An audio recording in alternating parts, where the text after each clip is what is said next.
I am an educational developer with the Center for Teaching and Learning, and I am here today to talk about assessing students throughout an online course. For most of the presentation, I will be using slides. I will also take us to a website, and we will complete a little bit of Mentee Meter. So if you want to have an alternate web page open, that might be helpful. And as Graham said, there is a link that I'm going to assume the host is going to put in the group chat. If you have questions throughout the presentation, I will be answering those at the end. If I don't get to them, then I will be answering them in the Q&A room. Okay.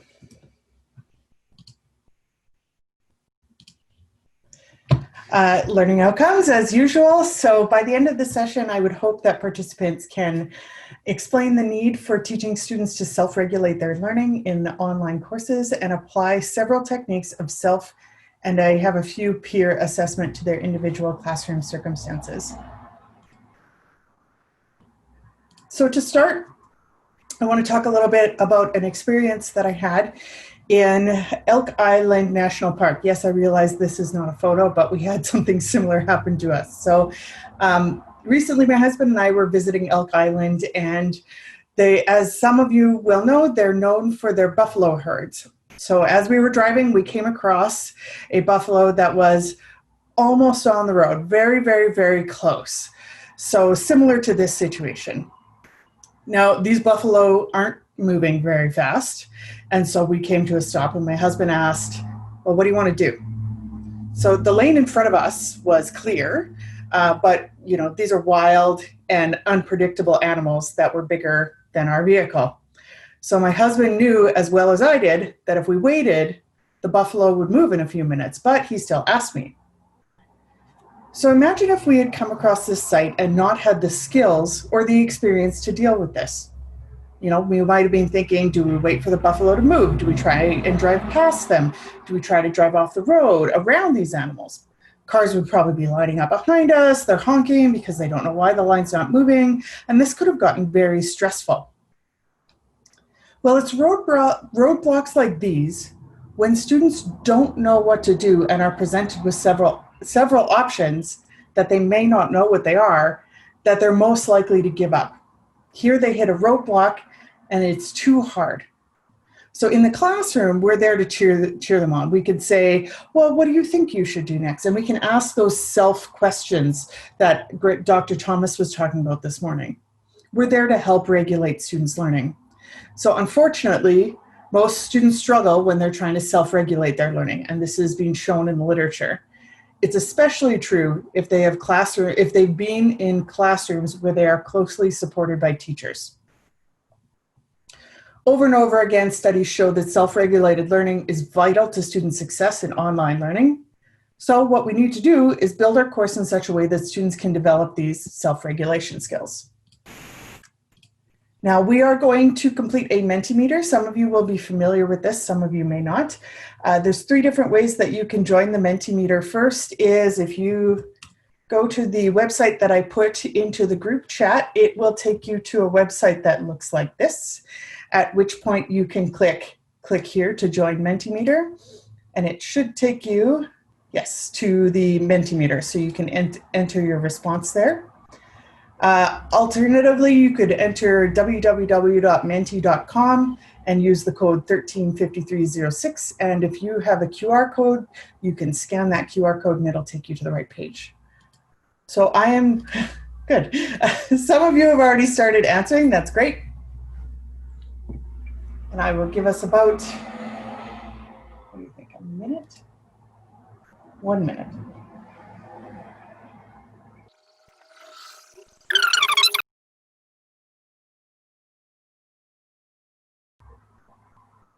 Just to go through some of these responses, you will have seen them scrolling by. I've seen things like, you know, metacognition is a way to get at self-assessment is a way to get at metacognition. A lot of people said they don't know what they're doing, or they've never done this, or they've done some self-assessment, but they haven't done it online. You know, they've experienced it as a student, or they've tried to use it. Some people have said it's easy. So it looks like we've seen a lot of different options here. I like that somebody said don't assume students can cheat, and then somebody said students can cheat, so we're on different wavelengths, and that's okay. We are going to go to the next question. What do you want to know about online self-assessment? And this should automatically pop up on the same page that you were in.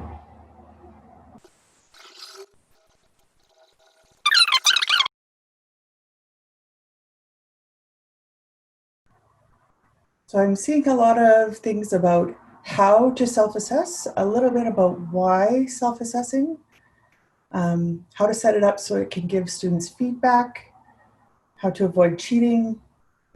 So some of this is a little bit outside the scope of this talk, but a lot of things around cheating and academic integrity have been addressed on our site, so ctl.guide/remote teaching, and you can find that there. Okay, using it towards a grade, yes. And I will be talking about a lot of this, which is good.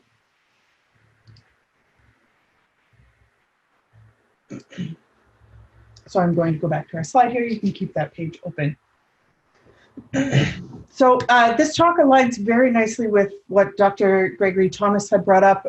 Full disclosure, I am completing a PhD under the tutelage of Dr. Greg Thomas, so I do subscribe to his theories and ideas around metacognition for the most part.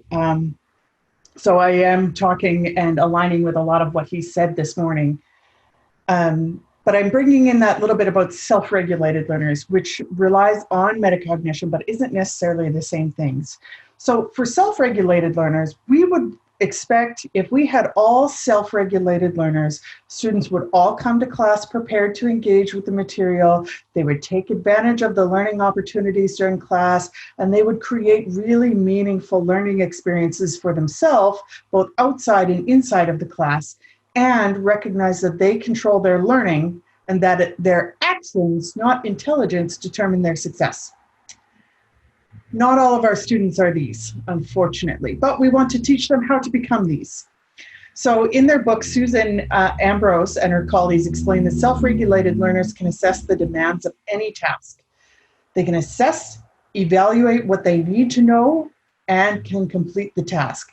Then they can, within there, they can plan their approach and they're able to adjust as needed. To become these self-regulated learners that we want our students to be, students have to be metacognitive. So my definition here of metacognition, of metacognitive learners, are that they're aware of and able to actively monitor and regulate. So as Dr. Thomas was saying, they're aware of their knowledge, skills, and abilities. Not abilities, he didn't use that word, I can't remember it. And they can regulate their thinking and the process as needed. So this is how I represent cognition. And again, this is being recorded, but I could take a screenshot of this and put it up at the end here.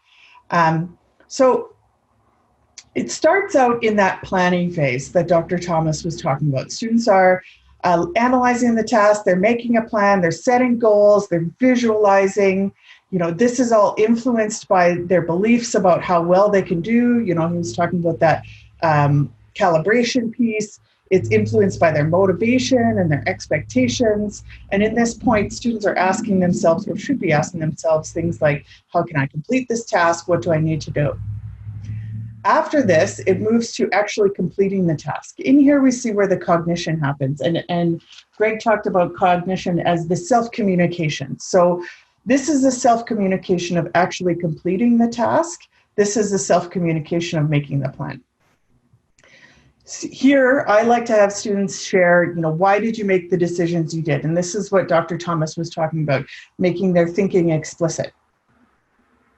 And then it goes into what Dr. Thomas called the evaluation phase. I'm calling reflection. So in here, this piece is about reviewing students' work, adjusting if necessary, and reacting. So, you know, if we came upon those buffalo, how can we adjust our initial plan that we had to travel from point A to point B?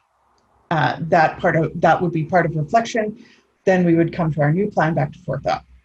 Did it work, or do I need to replan? Normally I would go through this step by step, but because Dr. Thomas spent a good deal of time talking about metacognition this morning, I'm not going to take away from his definition, but if you want to talk about this further, we can in a consultation. So how do the three relate?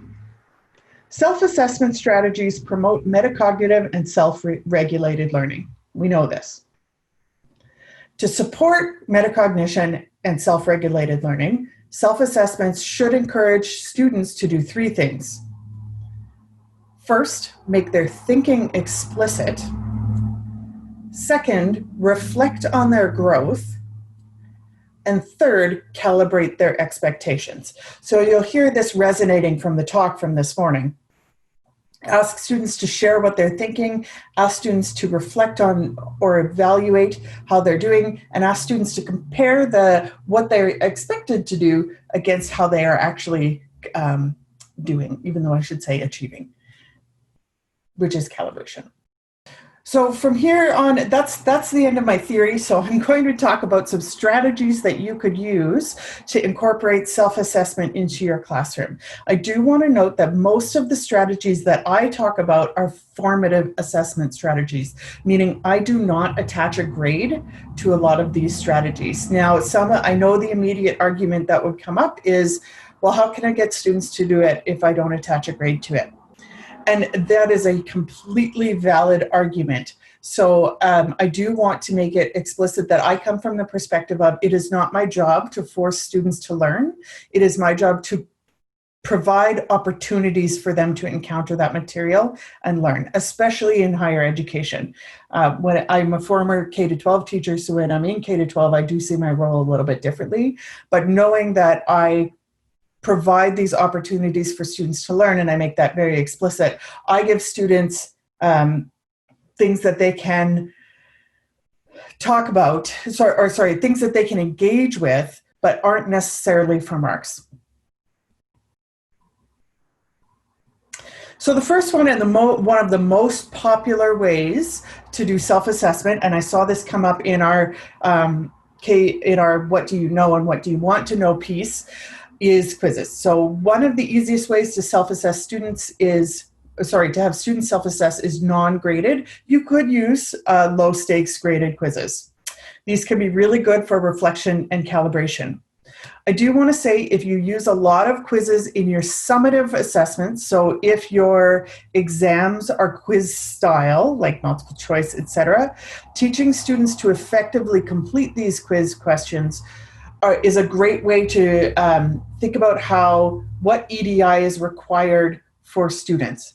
So, for example, students who are coming from high-achieving test-based environments already typically know how to complete multiple choice. They're effective guessers. I mean, I came out of an advanced place program in high school, and they actually taught us, how to break down a multiple choice and how to choose answers based on it. And there's a lot of times that I can go through tests and come down to one or two answers very quickly, even if I don't know the content, solely because I have those skills. So some students are coming in with those skills and some students aren't. Providing non-graded quizzes gives those students who aren't the opportunity to develop and learn from those skills, especially if you build that feedback in for them. I like to use quizzes before learning a new topic to prepare students for what is to come. If they've got correct and incorrect answers, I can see what students' prior knowledge is, and they can see what prior knowledge is. So this is a great way to identify areas that they might need to review. I taught a lot of mathematics and physics, and on the very first day of our Physics 30, which is grade 12, I would have a little math quiz. They loved me for that. So I would have them do a little math quiz, and then I would know where my students are sitting when I went to teach on the first day. Do they know how to factor a polynomial? Are they able to graph things effectively and read what those graphs mean? So I do have an example of something you might use for self-assessment on this webpage that I provided in the chat. And this is called the Online Learning Readiness Quiz. So this is actually from somebody else. This isn't mine, from Penn State University, but it is Creative Commons licensed, so you can use it. The nice thing about this quiz is once you complete it, it gives you feedback on each of the 4 areas that it asks about. So it gives you feedback on goal setting and project completion, gives you feedback on autonomy, it gives you feedback on computer skills, and it tells students how they might want to improve each of these areas before starting a course. So I don't know if we'd want to use this in every single course. I think that students by the end might be a little bit overwhelmed, but this is something you could easily use, for the first time they're taking an online course, and then they have those skills and know where they're supposed to be improving. I would ask students to share 2 things that they know they need to improve going into this course based on the feedback. That way I'm asking them to engage with that feedback and what does it mean when you're going forward? So what is your next plan? How are you thinking about this moving ahead? I'm going to use the word feedback a lot here in quiz. So when you're using quizzes, especially non-graded, feedback is extremely important. If things are not graded, the reason that students will interact with them is because it gives them very clear direction on how they're doing, on how well they're understanding the material. So there are tools, Google Forms and eClass will allow you to create quizzes that have feedback built right into them. So on eClass, for example, you can give individual feedback for each multiple choice response, indicating things such as, if they chose a really common misconception, you could say, this is a common misconception. I would suggest you go back and read or go back and view this video, and you can point them to very specific points that they need to review. I do have an example on Google Forms for this. Now, Google Forms, you can't give responses for each of these, but you can give feedback based on a correct response and based on an incorrect response. So I'm just going to quickly complete this without actually reading it. And it gives me, I scored this question wrong. The correct answer was self-efficacy, but the feedback here is remember that forethought processes are focused on planning and influenced by students' beliefs. So that hint says to students, oh, self-efficacy is a belief. That's why it should be there. Valuable social, what type of assessment can introduce valuable social interactions? I said group. It's correct. I've actually coded this to accept a few different responses, but as it's correct, I give them, it's important that students are able to interact with each other during a course. That's actually the same feedback if it's correct or incorrect. Now, giving students that little bit of feedback pushes them to go beyond, oh, I got this right, or oh, I got this wrong. Students will typically engage with the feedback for the questions that they scored incorrectly more often than the questions that they scored correctly. So if you're spending time adding feedback into your quizzes, I suggest spending it on the incorrect answers as opposed to the correct answers. Teach students that feedback is more than being correct or incorrect. That being said, this is a tangent. It's in another presentation, but students don't often recognize feedback as feedback. So if you posted a video at the end of the week that said, I looked at all of our quizzes, we did really well. However, a lot of people scored this question incorrectly, and this is why, and you actually gave them an explanation. Students don't recognize that as feedback because it's not directly aimed at them. So you would be better off taking that explanation and putting it into the quiz. And then when you come to your video, you could still talk about it and highlight it. However, I would make an explicit point of those who scored this incorrectly, this is feedback for you, indicating, okay, I'm giving you feedback right now. Take this information and hopefully it'll help you in the future. That being said, students probably need to be taught to use feedback. I don't know about you, but any of us who have graded essays or papers, we've seen students take the paper, flip to the grade, and then throw it in the garbage. So they may not see that feedback as useful. To get them to engage with that feedback, you can build in pieces throughout your quiz that force them to engage. So for example, students complete the first 5 quizzes in your course. They're not graded. They have a quick reflection, something to the extent of, now that you've completed these quizzes, How has your thinking changed since the beginning of the course? Now, I may take a short reflection like that, 200 words, in to be graded. I won't grade the quizzes, but I'll grade their reflection on the quizzes. That being said, I have classes of about 50. I do recognize that. But it is a way to force them to interact with that feedback, even by saying, choose one question that you scored incorrectly, explain what the feedback was and how you would change this response the next time you took the course. Include assignments based on the feedback. So the other thing you can do is use quizzes during the term to check students' progress. Quizzes are a really nice self-assessment strategy because if you use some kind of an online tool such as eClass or Google Forms, it also gives you information about how they're doing. So it's a self-assessment for students, but you also see how they're doing. So for example, on Google Quiz, I will have a sheet that tells me how all of my students have scored on this. And then I can see, oh, they didn't do very well on this first question. I might want to reteach self-efficacy. And I can proceed to do that. I do have another option here. This is another self-assessment that you can use. It's called Kahoot, and it's a gamified platform.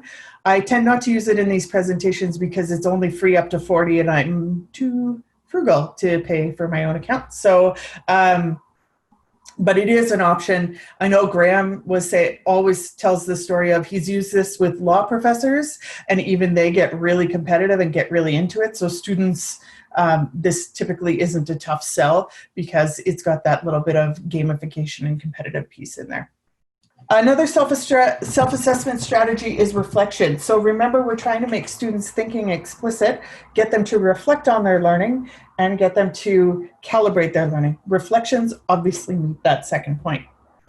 So one thing you can do is collect exit tickets or muddiest points, or what are 2 things you learned today, or how did your thinking change? A small exit question with a poll software or an online platform. So for example, Mentimeter is a great option because you can use it with as many people as you want.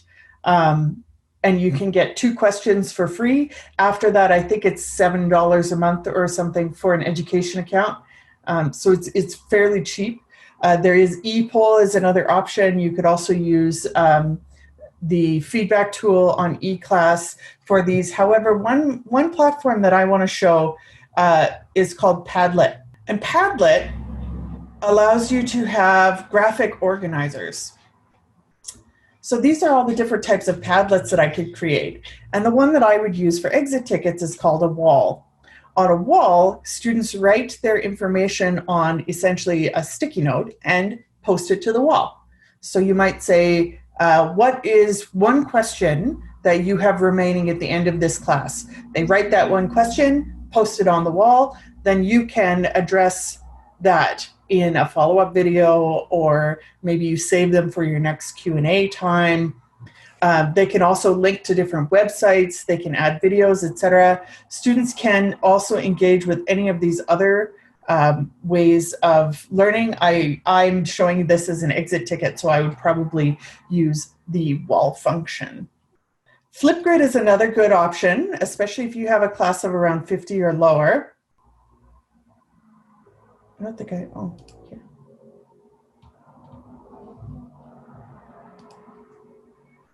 So this is an example of Flipgrid. This is not the student view, this is the instructor view. But what I ask my students to do is introduce yourself in 30 seconds. I can set how long students get on the video, and I can give them permissions to put emojis, etc. on if you like. What students see when they log in is a big plus sign. They click the plus sign, record a quick video. They could do it on their phone, on their tablet, on their browser, however they like, and then it comes in here. You can comment on that, and you can give feedback. You can also set it up so that students can discuss back and forth. This is a really good way to run something like a discussion forum without using the eClass formal discussion forum. I find on Flipgrid, students just tend to be a little bit more informal, and they tend to talk as if they would in class. So it gives that class feeling. And it's really easy to use, and it can be put behind a password protection. So students don't have to worry about these videos being shared publicly.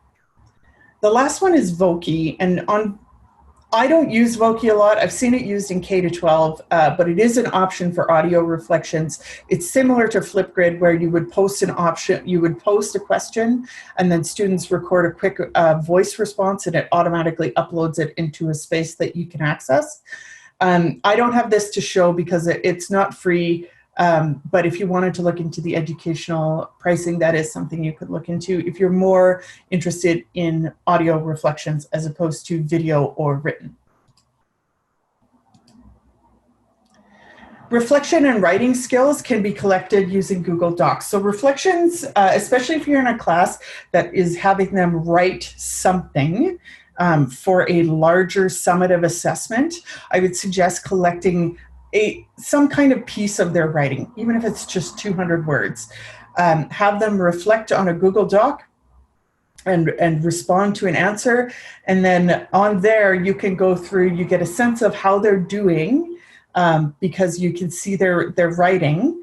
And they've also had a chance to reflect on whatever you ask them. So for example, a reflection might be, this last week I had you engage with 3 scientific papers.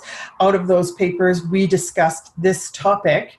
How are you feeling? Well, feeling's not a great word, but how has this advanced your learning? So now they're thinking about what their learning has been over the last week, and you're asking them to reflect on that, write a quick reflection, and then in those Google Docs, you can leave comments, or you might grade them, or you might have students' peers grade them, depending on how you handle those.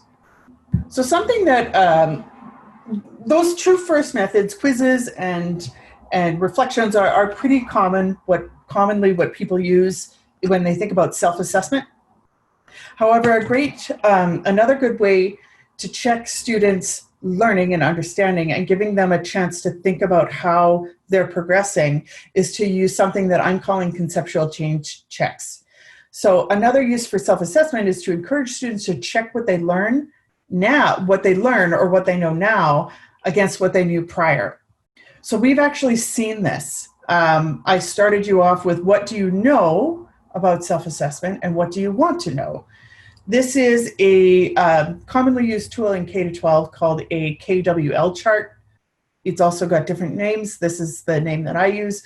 I might have students, for example, on my website here, I have an example of a KWL chart. You're welcome to use this. So I might say today, okay, coming up, we are going to be learning about quantum mechanics. Write down what you know about quantum mechanics and just write it down. Don't Google it, don't look it up, just write down what you know. And then write down what you want to know about quantum mechanics. And I mean, for some of you, that might be nothing, but I think quantum mechanics is pretty interesting. And then the last category, what did you learn, is something that they will fill in after. You can also have them map to what did they know, identifying any potential misconceptions they held at the start. So here, I chose to collect what do you know and what do you want to know. I could collect what did you learn about self-assessment at the end, completing the full circle. I would also provide students with this handout so that they could physically print it and write it, because as Dr. Thomas said, we want to give students as many different opportunities as possible to engage with the information. That way, if students want to print it, they can have it. You know, this is also, if you download it and open it in Adobe, you should be able to actually edit right on the PDF, so you could type on there, because I have the software that can do that, but it's not necessarily required. Anticipation guides are another way to check students' understandings before and after identifying misconceptions and encouraging students to reflect on their growth as a learner.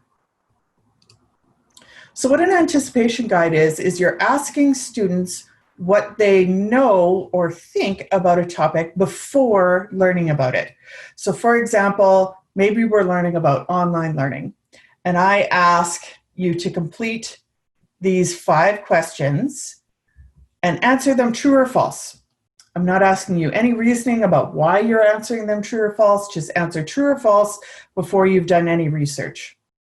And then I ask you to complete some kind of an activity, watch some videos, read these articles, engage in a discussion. And then I say, okay, answer these after the research. Write down your evidence for these responses. Now, students have a clear indication of their learning and a calibration of what they knew before and what they know now. Maybe they said students will find online learning easier, but after they read, they found out, no, that's actually not true, and they're able to write down evidence. When you're building anticipation guides, the toughest thing that I find is trying to write questions or statements that aren't all misconceptions.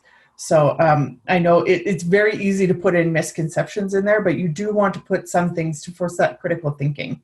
If you're interested in building anticipation guides, feel free to contact me. We can set up a consultation and talk about what this might look like in your class. However, I would probably take this and I would use it in conjunction with a quiz. So I would have students print this out, complete the first column, complete a quiz that's just true or false for each question so that I have those responses. And then afterwards, complete the quiz again. And then I have those responses again. Finally, as Dr. Thomas talked about, was calibration checks. So we want to ask students how they perceive their understanding of a content. So all of these other methods that, reflection is a little bit perception, but we could also ask them to actually respond to the material. Quizzes are responses. Quizzes are full understanding, not a perception of an understanding. And calibration checks are also about understanding, conceptual checks are about understanding. So what we want to do is have a good combination of what is your self-assessing your understanding and self-assessing your perception of your understanding. And then we can look at the two and calibrate those. So this is some simple ways of doing this is have students rate their confidence in understanding a topic. When I taught mathematics in high school, at the end of every lesson, I would ask students to show me either a thumbs up, a thumbs sideways, or a thumbs down, depending on whether they felt they didn't need any help, they might need some help, they didn't really know what was going on. And then I was able to know how students felt, how confident they were in that material. You might have students rate their confidence in correctly completing a quiz, exam, or assignment.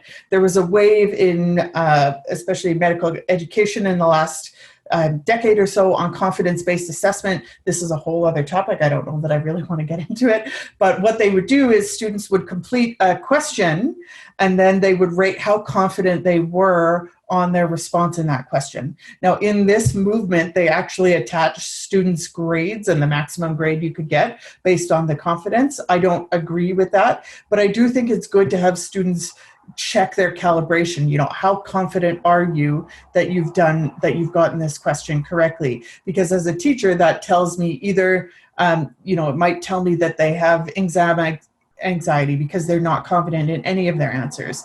It might tell me that they're not studying. It might tell me that they think that they know more than they do, and I need to talk to them about study strategies. Another way to do this might be to have students submit a completed rubric indicating what grade they would give themselves and why. And this is something that I've done with a few different activities. Here's an example of a rubric that I've used for a lesson plan. The highlighted portions that you can see there are what the student completed, and the underlined portions are the grade that I gave the student. Now, this is the exception to the rule, but typically I actually find students are harder on themselves than I am on them. They tend to rate themselves a little bit lower. However, this way I can have a conversation with the student specifically about their questioning strategy, because the fact that we don't line up here indicates either that the questions they have in their lesson plan, maybe I didn't understand their intent, but more likely they don't have a full grasp of what good questions really look like. I think in this case, their questions were actually quite simplistic and they required one-word answers when I knew they were getting at different topics. Same thing with sequences, right? They felt that their lesson plan was very clear and logical, whereas when I read it as someone, if I was supposed to come in and teach that class, I would have needed some clarity. I didn't quite understand it. And this opens it up to that conversation of calibration and what expectations are in your discipline and what expectations are from your perspective. Because even though students take Bio 101 with one person, Bio 201 might have completely different expectations. This way you're able to talk to them about what you do expect from them. If you go to Mentee Meter, back to the Mentee Meter page, again, if you're having trouble finding it, you can go to the website that I've been posting, and it's right at the top there. And I will ask that you rate how confident you are in being able to assess students online by clicking on the scale below. So if you click on here, anywhere along the scale, it's going to give you your rating here. I see one person is extremely confident. And what I'm seeing, that blue dot that's there, is the average. I'll show you a little in a few minutes what it looks like. So I can actually see by checking here about where people are clicking. So I'm seeing about 19 are middle, about 16 are up here, and about 4 are extremely worried, giving me an average of just over 0.3 if this is 0. So this is a quick perception check, right? Based on what we've been talking about, how well do you think you are able to apply this material? And this is a great tool on Mentimeter to do that quick perception check. Okay, peer assessment. I'm not going to spend too much time on peer assessment because the session is focused on self-assessment. However, something I do want to talk about is getting students to give each other feedback. For those assignments that can be graded on multiple criteria, I recommend using a peer review chart. This is especially good for those students who are working their way through a later honors degree or looking at going into graduate education, because it starts to get them used to that peer review process. But I've seen this and I've used this in K-12 as well. So in a peer review chart, students would review the work of their peers for several criteria. So I'm actually, because this was for a K-12 class that we worked on developing this. So it's very simplistic and it's giving them specific directions. I'm asking them to give comments, including at least one suggestion. Then I ask students to tell me how they changed their assignment based on peer review. Now, something that I would do with this is I would actually have them submit this with their assignment to me.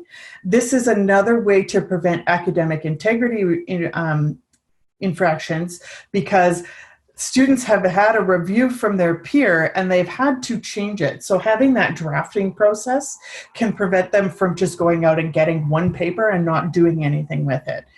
This way they actually have to integrate comments from people and reflect on those comments. What did I need to do to improve? So I do have I'll post it on the Mentimeter and you can complete it while I'm doing my summary, because we can all multitask, can't we? A question that I'm going to ask is, what are your key takeaways from this session? And while you're talking about that, because I have 3 minutes, I am going to put up my summary slide here. So self-regulation and metacognitive awareness are key to student success when learning online. They're key to creating autonomous learners. Self and peer assessment can be used to engage students in metacognitive processes and self-regulate their learning. Students need to be taught to recognize and use these skills. Just saying, you be a self-learner or learn it on your own is counterproductive. That doesn't really help, but building in ways that they can learn it on their own might help. And there's many ways that you can include self-assessment through your course that will update students and hopefully you as a teacher on their learning progress. Here, is Mentimeter better than using the poll tool in Zoom? I personally use Mentimeter because I use it in person and online. I also like Mentimeter because it can run asynchronously, so you don't have to have it in a synchronous session. And because I don't want to use too many tools, I find that sticking with Mentimeter for my polls creates that consistency. That being said, if you want to use the poll tool in Zoom, you can. It's a little bit more difficult to set up in advance, but it is nice because it's integrated right into it. So if you're grading students' reflections on what they learned over a process of completing 5 quizzes, are you assessing their learning of the content through a process of reflection, or are you assessing the process of reflection itself? Some of you will know this about me, some of you will not know this about me, but I am an over-rubricer. I use rubrics for everything. And my rubric would be focused on their understanding of the topic. So again, because I teach in education, my reflections and part of our learning outcomes are focused on becoming a reflective educator. It is easier for me to integrate into that format. However, you could have it in another class if you were going to grade them on if you had a learning outcome that was something to the extent of, students are able to recognize and be aware of their learning. But I do agree that having a metacognitive outcome, if you're going to require a formal reflection like that, would be important for your assessment.